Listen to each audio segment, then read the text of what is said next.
खुलुमबाय लोगोफोर आङो देग्लाय 2024 नि मेट्रिक एग्जामखौहाय आङो इसोरनि अननायाव मोजां आङो पास खालामनो हाबाय लोगोफोर।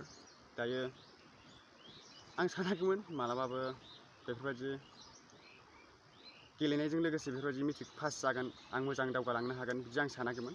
माने आं गोसोआ बिराद मोजां मोनदों। माने बेफोरबायदि बादु बालाजों लोगोसे आङो बेफोरबायदि मेट्रिकखौबो उथ्रिनानै आङो देग्लाय मेट्रिकखौहाय आं मोजां पास खालामनो हाबाय लोगोफोर इसोरनि अननायावहाय।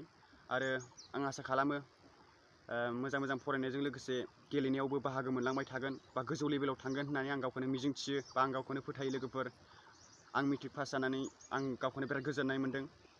आरो गासिबो जोंनि बर' हारिनि उन्दै फंबाय बिनानावमोनाबो जाहाथे बेफोरबायदि फरायनायजों लोगोसे बेफोरबायदि खेला दुलायाव गोसो होयो होननानै आं आंनि गोसो गोरबोनिफ्राय हामलायो।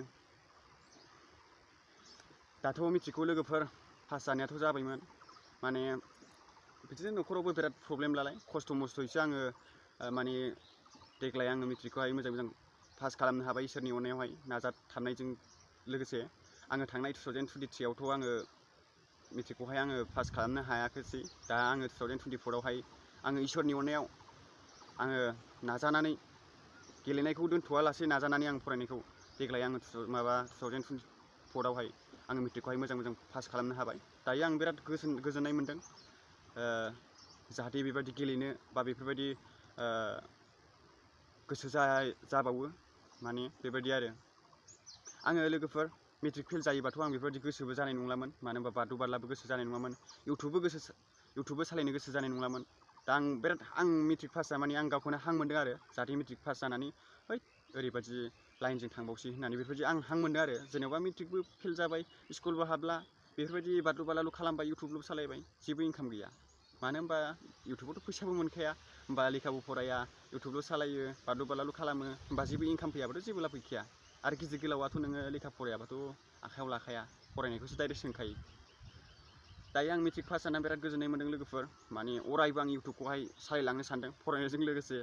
दायो बेफोरबायदि बयजोंबो सापर्ट खालामजानो बा गिदिर गोलाव सारमोनजों आखायाव लाजानो होननानै आङो देग्लायबो मेट्रिकखौहाय मोजां उथ्रिदों। खिन्थु सोरबा बायदिनि माइमोनब्ला, सोरबा बायदिनि गोसोमोनब्ला थांनाय 2023 आवथ' माने आं मेट्रिकखौ फेल जादों।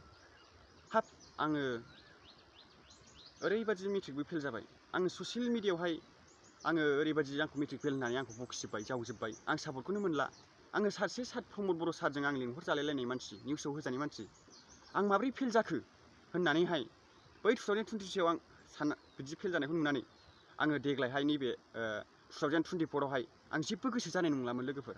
मानो होनना बुङोबा आं सारा दुनियावहाय आं मेट्रिक फेल जाबाय, बयजोंबो मुगैजाबाय, अब्ला आं माबोरै गोसो जानो होननानैहाय आङो नैबे 2024 आवबो आङो मेट्रिकखौ होआलासिनोहाय गुबुन जायगायावहायसो आङो बेंगालराव थांसै, आङो गुवाहाटियाव खामानि मावहैसै। आं मेट्रिकबो फेल जाबायबा, आं बयजोंबो मुगैजाबायबा, सासे सार प्रमदजों लांजानाय मानसिया होननानै मुगैनानै बेयो मालाबाबो मेट्रिकबो होसिनाय नंलामोन, सोरबा बायदिनि माइन्दमोनब्ला आरो। दा आंनि माइन्दआ माबायदि लोगोफोर नोंथांमोना मिथिबायना। आंनाव बानायबो गैया, मोजोमनायबो गैया, बादलु बादलायावनो होन बा माबानायाव होन, आं जेरावबो बाया लोगोफोर। जेराव लिंहरो आं बावनो थाङो, बाहागो लाहैजोबो आं जेरावबो। आरो साइकेलजों खस्थ' खालामो दिनैसिम दासिम, आरो आं अरायबो खस्थ' खालामगोन। दायोथ' माखासे न'खरावबो बिराद उसुबिदा प्रब्लेम, दायो एडमिसन लानो, दा माब्रैहाय बेफोरबायदि कलेजाव माब्रै थांनो, आरो ड्रेसखौ माब्रै बायनो, लेखा बायनो, माबा बायनो बिराद प्रब्लेम। दा न'खरावहाय माब्रै, दा बिनि थाखाय आं बिराद सानदों आरो माब्रैहाय पासआथ' इसोरनि अननायाव आं जाबाय, आरो जाथि खुरमाबो गिदिर गोलाव गैजाया, बेनिखायनो आं गोसोआव बिराद दुखु मोनदों। एसे गिदिर गोलाव सारमोना एसे आखायाव लाबा हामगौमोन बिदि आं सानदोंमोन आरो बिराद आं आसा खालामबाय थादोंमोन आं सिगांनिफ्रायनो। ओंखायनो आं मेट्रिकखौहाय देग्लाय 2024 आव आं बिराद गोसो होथारनानै जाहाथे गिदिर गोलाव सारमोना आङो फार्स्ट डिभिजन बा थाङो, बा सेकेन्डआनो थाङो, बा थार्डआनो थाङो होननानै आङो बे 2024 आवहाय आङो ओरैबायदि उथ्रिदों, जाहाथे बेफोरबायदि गोजान साइकेलजों थांनानैबाबो खस्थ' खालामबाबो आङो मेट्रिकखौहाय आङो दानि मेट्रिकआव आङो मोजां खस्थ' खालामनानै आङो इसोरनि अननायाव आङो पास खालामनो हाबाय। दा बेनिफ्राय आंनि गोसो गोरबोनिफ्राय बिराद गोजोननाय मोनदों, जाहाथे आङो जोंनि बर' हारिनि इयुन फैनाय गथ'फोरखौ आं जाहाथे फोरोंलांनो हायो बा बोसोन होलांनो हायो। दा बेफोरबायदि जेनेबा आंथ' दा बेफोरबायदि बादु बाला खालामो, इयुन जोलैयाव जेनेबा गावनो मेट्रिक फेलसो, लेखाखौनो फराया, बेखौलाय बिनि भिडिअखौलाय मा नायनोसै, बिनि बुंनायखौलाय मा जों लानोसै होननानै बेफोरबायदि सानगोन। दा बेनिखायनो आं सानो जोंनि बर' हारिनि गासिबो रायजो नोंथांमोन बयबो आंखौ सापर्ट खालामबाय था। आं दिनैसिम बानाय गैया, मोजोमनाय गैया, आरो आङो गोसोआव सानदोंमोन सेकेन्ड डिभिजनफोर थांबा आंखौ माबाफांगौ। दा आं बोरै थांनो, मानो होनबा बारलु बारलायावनो बिराद सम थाङो आरो बिराद खस्थ' जायो, गोजानाव थांनाय नादु जादबलायो, आरो फरायनायावबो बिराद उसुबिदा, माखासे जे आइ बाबामोनाबो जेबो नांगौ जिनिसखौ होजोबनो हाया। दा बेनिखायनो आङो साननानै खस्थ' मस्थ'यैबाबो आं मेट्रिकखौ मोजां पास खालामनो हाबाय, जाहाथे गिदिर गोलाव सारमोना आंखौ आखायाव लायासिनो थाइसे थाइनै हेल्प खालामो, न'खरखौ नायो होनना आं बेफोरबायदि आं साननानै बै समनिफ्रायनो साननानै आङो दासिमबो उथ्रिबोदों। दा आं बेबादि लेभेलाव सफैदों लोगोफोर, मेट्रिक पास खालामनानै। आरो आं अरायबो नाजालांगोन लोगोफोर। आङो जोंनि बर' हारिनि गिदिर गोलाव सारमोननिफ्राय आं एसे एनै अनसुंथाइ मोनोमोनब्ला, बा एसे एनै आखायाव लाजायोमोनब्ला आं एसे गोजोननाय मोनगौमोन, जाहाथे आं हां मोनदों आरोखि बेबादि लोगोफोर। आं नाजादोंमोन लोगोफोर सेकेन्ड डिभिजनफोर थांनो होननानै आं नाजादोंमोन। दा इसोरानो मालाय थार्ड डिभिजनावसो दोनखाबायबा, आरो लिरनाय फरायनाय दिनैसिमबो मालायफोरबादि टिउसनबो लाजानो मोनाखै, उन्दै समनिफ्रायनो बेफोरबायदि मालायजों फोरोंजानो मोनाखै। आं बेफोरबायदि बारलु बारला खालामदों, आं रावजोंबो फोरोंजानोबो मोनाखै, सोरबा मास्टार सोरबा माबा बिदिजोंबो आं टिउसनबो लाफेरनो मोनाखै दिनैसिम जोनोमनिफ्राय। मालायफ्रा टिउसन लायो, फार्स्ट डिभिजन बायसिना थाङो मालाय। बे लोगोफोर, बे बिद्दाव होननाय जोलैनि मिनिग्रा जे आंजों केमेरा खेबफायो, बिद्दाव, बियोहाय मालाय सेकेन्ड डिभिजन थांदों, फार्स्ट डिभिजन थांनो 40 ना बेसेबांल' नांसिगौमोन। दा मालाय बिसोरजोंथ' बोरै रुजुजानो, जों बेफोरबायदि बारलु बारला खालामग्रा बेफोरबायदि माबाया बारा माबायै मानसिया बोरै मालायजों रुजुजानो। मालाय लेखायावनो बिराद गोसो होयो, आरो मालाय टिउसन बायदिसिना लायो, गोरों, मालाय थाखाबो गारनो हायो, फैसाबो गारनो हायो। जोंथ' मा गारनो हानो, टिउसन लानो थाखायबो फैसा गैया, माबा गैया, दिनैसिमबो टिउसन लाफेरनो मोनाखै।